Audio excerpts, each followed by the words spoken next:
Les violences sexuelles faites aux femmes ont fait l'objet des discussions en marge de la 69e session de l'Assemblée générale des Nations unies, des échanges auxquels a participé la ministre du Genre, de la Famille et de l'Enfant. La maximisation des recettes publiques passe également par la moralisation des agents du fisc et les directeurs généraux de la Direction générale des douanes et accises s'est plié à ces exigences à travers une causerie à Lubumbashi avec ses collaborateurs. Une atmosphère de suspicion plane sur le déroulement du procès Mamadou Ndala à Beni dans le Nord Kivu, où des avocats des parties en procès s'estiment menacés. Le chauffeur de feu général était enterré et des audiences se poursuivent. Des avocats de certains prévenus poursuivis dans le procès d'assassinat du général Mustapha Mamadou Ndala, à l'instar de maître Augustin Tchishambo, se sentent dans l'insécurité car menacés, et c'est dans cet état d'esprit que se poursuivent des audiences qui n'ont pas été interrompues en dépit de la cérémonie d'inhumation du prévenu chauffeur de l'officier supérieur assassiné au début de l'année, Erika Smouissi.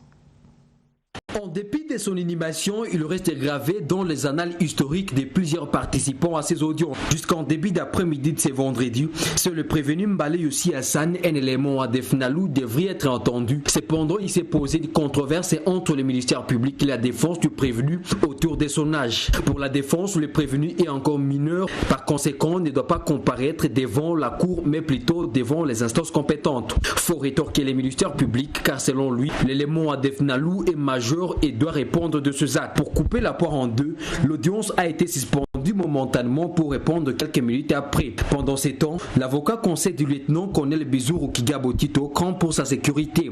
Au cours d'une interview accordée à la presse ce vendredi, dans la cour abritant ses audiences publiques, il appelle les autorités à lui garantir la sécurité, car selon lui, son client est en chaîne à abattre pour la population des Bénin. Maître Augustin Tchishambo a mûri ses arguments en mettant en épreuve les articles 12 et 19 de la Constitution de la République démocratique du Congo à ses alinéas 3 qui garantissent les droits de se faire assister. Avant, Maître Augustin Tchishambo réitère sa plaidoirie pour une véritable autopsie consécutivement à la mort du feu chauffeur du général Mamadou Mustapha Ndala. Toujours à Beni, 3 morts et 2 personnes enlevées en pleine journée. C'est le bilan d'une incursion hier des éléments des ADF Nalou dans le village de Moukoko. Ces populations et cette situation a provoqué un mouvement de la population. Heureusement, la situation sécuritaire est redevenue calme ce matin. Encore une fois, Erika Smouissi. C'était autour des 12 heures locales que ces éléments identifiés par les forces vives aux ADF Nalou ont frappé encore dans 7 kilos d'épée. Lors de l'incursion, ils étaient munis des armes à feu et blanches pour apaisantir leur opération. Le président de la société civile Noyo Doicha joint au téléphone qui parlait d'une attaque terroriste donne ici les bilans de cette incursion. ADF Nalou, ils ont amorti 3 personnes et donc il y a 3 cas de mort et 2 cas de kidnapping. Monsieur J, le pauvre JP, dernièrement il y a 30 minutes, il a été aussi assassiné par ces ADF Nalou. À M. Lewis Saliboko d'ajouter que ces forces du mal ont sectionné une personne avant d'emporter certaines chèvres des habitants. Pendant leur opération, ils ont pris le pauvre Moulin ou à Norbert Amosi et mutilé ce corps, ils ont découpé à machette et ils ont pris même quelques chèvres, ils sont partis avec elles dans la brousse. Les forces armées de la République démocratique du Congo ont poursuivi ces rebelles. Après accrochage, ces éléments ont décroché, donnant en sous-couloir à l'armée nationale de récupérer les 2 otages qui ne savaient plus à quel sens se vouer. Ils ont été récupérés par les éléments FRDC qui étaient à la poursuite de ces hors-la-loi au niveau entre Liva et Moudolé. Contacter les sources sécuritaires dans la région précise que la situation est devenue calme après une demi-journée agitée et disent avoir renforcé les mesures sécuritaires. Lutte contre les tracasseries aux frontières, les députés se sont résolus hier de créer une commission parlementaire en vue de proposer des voies et moyens d'y mettre fin à l'issue de la plénière au cours de laquelle le ministre de l'Intérieur, Sécurité, Décentralisation et Affaires coutumières a répondu à des questions sur la matière. Alain Boma. La réponse du ministre de l'Intérieur était fort attendue ce vendredi, 48 heures après les préoccupations des élus en rapport avec les tracasseries aux postes frontaliers du pays. Reconnaissant les faits, Richard Mouyej ne baisse pourtant pas les bras. Le souci d'améliorer le climat des affaires et des investissements, un cadre de concertation d'échange, d'évaluation et de coordination a été mis en place. Ces cadres statuent depuis avril 2013 sur le projet de modification du décret numéro 036 par 2002. L'auteur de la motion est resté, lui, sceptique face aux réponses du ministre. L'ordre opérationnel soit retiré, que le décret présidentiel soit appliqué, qu'une mission d'enquête soit dépêchée sur l'ensemble du territoire national et principalement dans les postes à problème pour aller vérifier toutes ces allégations qui sont fondées pour la plupart. Le bureau de l'Assemblée nationale a proposé la mise en place d'une petite commission. Celle-ci aura pour mission d'étudier le dossier pour permettre à la plénière de prendre une bonne décision. En marge de la 69e Assemblée générale des Nations unies, tenue récemment à New York, la ministre du Genre, Famille et Enfants a représenté le gouvernement à une importante réunion sur la lutte contre les violences sexuelles en période de conflit.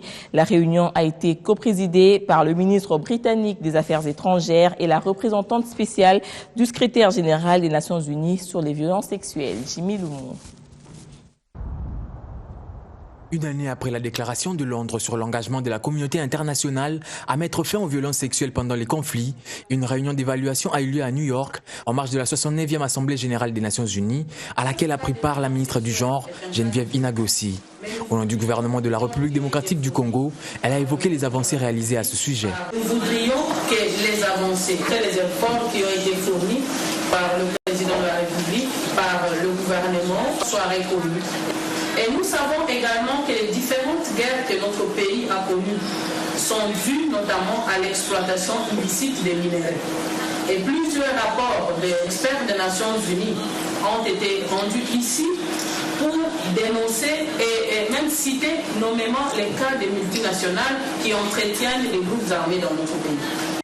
La ministre a plaidé aussi pour la fin des conflits armés en RDC, principale cause des violences sexuelles. Les cas de violences sexuelles liées au conflit vont se terminer par la fin des conflits. Mais évidemment, je reconnais qu'avant ça et après ça, il y a d'autres formes de violence et de viols, comme il en existe dans tous les pays, même ici aux États-Unis. Et ça, c'est peut-être à travers la loi, à travers d'autres mécanismes et d'autres stratégies. Nous voudrions vraiment que vous puissiez continuer à nous accompagner pour qu'il y ait la stabilité, pour qu'il y ait la paix, pour mettre fin aux causes structurelles des violences sexuelles.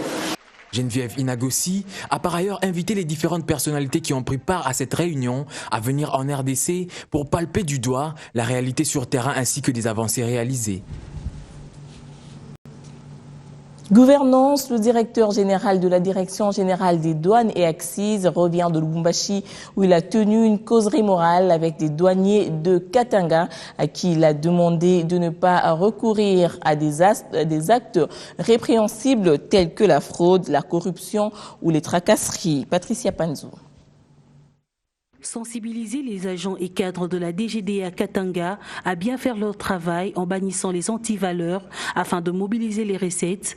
Tel est le but de la rencontre entre Deo Rugwiza, directeur général de la DGDA, et les douaniers de la province du Katanga. Le numéro 1 de la DGDA a également mis en garde les récidivistes qui continueront à ternir l'image de la douane congolaise. Les antivaleurs que nous combattons tous les jours, sans relâche, sont connus. La corruption, la fraude, les tracasseries, les détournements et l'impunité. Devant tout le monde, le directeur et ses collaborateurs se sont engagés à lutter contre l'impunité. Ceux qui sont dans les mauvaises pratiques seront punis sans pitié. Nous voulons une douane, une administration douanière moderne qui soit au niveau des standards internationaux. Donc, après notre mission, nous allons suivre de près l'évolution jour après jour de ce qui sera mobilisé ici. Nous allons voir si notre passage ici, notre séjour ici avec le ministre délégué aura servi à quelque chose ou pas. Mais j'ai la conviction qu'il y aura amélioration, d'autant plus que les concernés sont conscients du problème et qui s'engagent à faire mieux. En plus des remarques faites, le directeur général de la DGDA promet d'améliorer les conditions de travail de ses agents et cadres pour que ces derniers puissent contribuer à faire de la douane congolaise une douane moderne et internationale. Du secteur public au secteur privé, l'entreprise de télécommunications Orange se lance dans des actions sociales par la création de sa fondation qui va travailler en partenariat avec des organisations non gouvernementales. Suivez. Autour de cette table, ce n'est pas une réunion stratégique d'Orange, mais plutôt un point de presse en format réunion initié par la Fondation Orange. Au menu, le lancement des activités de cette fondation du groupe français qui compte initier des actions sociales en République démocratique du Congo. Nous essayons d'agir au plus près des intérêts des populations des pays. C'est très important pour nous. Cette fondation a une particularité, c'est qu'elle est extrêmement décentralisée.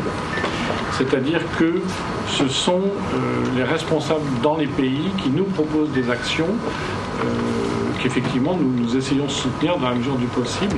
Nous travaillons toujours avec des ONG qui sont des ONG solides, des gens sérieux. Et c'est important pour nous d'avoir des partenaires solides parce que ça garantit la qualité des actions qu'on entreprend. Depuis 2013, la Fondation Orange apporte déjà son soutien à plusieurs ONG œuvrant dans le pays, principalement sur l'éducation numérique, la santé, ainsi que d'autres projets locaux. Le point important, c'est que ces projets, ce n'est pas des projets one-shot, vous savez, juste une action ponctuelle. Ce sont des projets sur le long terme. Et ce sont des projets sur le long terme parce que nous sommes ici sur le long terme. Nous espérons ici couvrir l'ensemble du pays avec notre réseau et nous espérons aussi accompagner la population avec ces aides partout. Parmi les projets prioritaires pour cette année, la création d'une unité materno-infantile à Kinsenso, une des communes les moins développées de Kinshasa. Nous avons décidé de créer une unité materno-infantile pour accompagner les femmes qui habitent dans cet endroit reculé qu'on a visité hier, à avoir un premier centre de soins pour pouvoir aller en consultation prénatale, pour pouvoir donner la vie effectivement dans cet endroit. Nous allons démarrer très rapidement avec l'ONG Médecins d'Afrique la construction de cette unité dans la commune de Kisenso. Donc ça, c'était la bonne nouvelle qu'on voulait annoncer évidemment à la presse. Et c'est pour vous dire également que nous continuons à identifier des nouveaux projets. Demain, ce sera dans le Sud Kivu, après-demain dans le Katanga. La Fondation Orange est engagée en Afrique dans des actions de mécénat depuis 2005 et compte à son actif plus de 29 villages Orange construits, dont plus de 66 000 jeunes scolarisés, 80 000 patients pris en charge et 66 000 musiciens formés et compte continuer sur cette lancée. Sport, football, le comité de gestion de la Ligue nationale de football a tenu un point de presse hier à un jour du coup d'envoi du championnat de la saison 2014-2015. Il a été question de mettre tout en place pour le bon démarrage de la compétition majeure de la RDC. À un jour du coup d'envoi de la Ligue nationale de football saison 2014-2015, le comité de gestion de la LINAFoot a tenu un point de presse sur le palier à tant que problème qui ronge cette entité. Pourquoi 10 clubs évolueront-ils dans un même groupe au lieu de 8 comme la saison passée? Le principe de mettre 10 clubs par groupe a fait qu'il y a certains clubs qui devraient aller jouer un peu plus loin. Mais dans tous les cas, lorsque vous analysez le calendrier tel qu'on l'a fait, on a résolu les problèmes même partiellement. Quand une équipe, par exemple, du Nord Kivu va jouer à Lumbashi, il y a pratiquement 4 équipes à Lumbashi dans le groupe B. Donc, cette équipe doit jouer au moins deux matchs, ou même 3 matchs avant de rentrer. Il peut même aller jouer directement à Mbujimai ou bien à Kananga avant de rentrer. Donc c'est une façon d'aider ces équipes-là à ne pas trop faire les déplacements qui coûtent très cher. Quant à la répartition des recettes avec des stades privés ou des équipes, le président de la LINAFoot est clair. Le stade Mazembe, la répartition des recettes, je crois que jusqu'à présent, ça n'a jamais posé problème. Par contre, le stade de Mazembe, c'est un stade privé. Jusqu'à présent, nous appliquons l'arrêté tel que c'est prévu. Mais dans le même arrêté, il est dit que lorsque on organise les matchs dans des stades privés, il faut une convention avec les propriétaires de ces stades. Mais on n'est pas encore là. Donc on répartit les recettes sans problème, il n'y a pas de souci de ce côté-là. Le Daring Club Motema Pembe ouvre la balle ce samedi dans le groupe B au stade Père Raphaël de la Quetul face au Football Club Rojolou. DCMP avant d'affronter aujourd'hui le Football Club Rojolou en match de la Lina Foot. La famille vert et blanc a organisé hier une messe à l'église Saint-Raphaël dans la commune de Limete afin de retrouver la paix et l'unité au sein de cette équipe et démarrer la saison avec le Seigneur. Suivez. Membres du comité, joueurs, supporters, tous ont répondu présents à la grande messe du Daring Club Motema Pembe, organisée par le comité de gestion de cette équipe en l'église catholique Saint-Raphaël de Limete.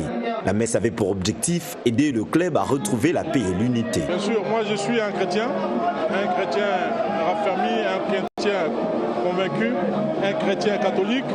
Comme a dit tout à l'heure monsieur l'abbé, l'Esprit Saint vient pour mettre de l'ordre. L'Esprit Saint vient pour unir les gens. On ne peut pas comprendre que d'autres personnages dits de Dieu viennent diviser là où règne la paix. Là où règne l'amour, on doit soutenir l'amour, on doit soutenir la paix. L'équipe est prête pour le championnat et vise le titre national. Nous sommes prêts pour attaquer ces championnats de la Lina Foot qui commencent demain. Nous espérons gagner cette équipe de Rojolou qui, à mon avis, est aussi prêt pour nous rencontrer, pour s'affronter avec nous. Mais néanmoins, le Daring Club Motema Pembe a quand même un cran au-dessus. Ça, il faut le reconnaître. L'objectif pour cette saison, pour nous, est d'aller arracher les titres de la Lina Foot et ensuite on va s'attaquer donc au club des champions sur le plan continental. Le Daring Club Motema Pembe Las Vita de Kinshasa s'affronteront le 16 novembre prochain à match de la 5e journée de la Lina Foot saison 2014-2015. La fin de l'année en cours va connaître une manifestation musicale inédite puisqu'il s'agira de la production d'un festival d'opéra dénommé Congo Cœur d'Afrique dont la particularité sera de mêler la musique classique à la traditionnelle. Le public est attendu du 27 au 30 décembre prochain avec des spectacles lyriques et humoristiques après 2 premières aux auditions qui se sont déroulées le 25 août à la Halle de la Gombe et le 19 septembre au Café Mozart. Reportage. Congo Cœur d'Afrique est un festival organisé par la plateforme Africopéra, une plateforme qui vise à promouvoir les jeunes talents d'Afrique en général et en particulier ceux de la RDC. Le but du festival est d'aider les jeunes talents à émerger dans l'univers de la musique classique. Nous organisons le Festival international d'opéra Congo Cœur d'Afrique qui mêle musique, humour et émotion. Le but est de rendre possible le brassage de la musique classique et traditionnelle. Un festival de spectacles lyriques et humoristiques destiné au grand public, aussi bien qu'aux mélomanes avertis. Nous allons innover en interprétant les grandes œuvres classiques que beaucoup d'entre nous ont déjà entendues, mais nous allons le faire à notre manière, c'est-à-dire avec des instruments traditionnels. Par exemple, le xylophone, le tambour, la calebasse. Vous allez donc entendre chanter du Mozart, du Handel, du Bach, mais avec nos instruments à nous. Le festival des 4 jours qui sera précédé d'un atelier sur 3 thématiques du 3 au 6 décembre prochain, à savoir les techniques vocales, l'interprétation et les solfèges.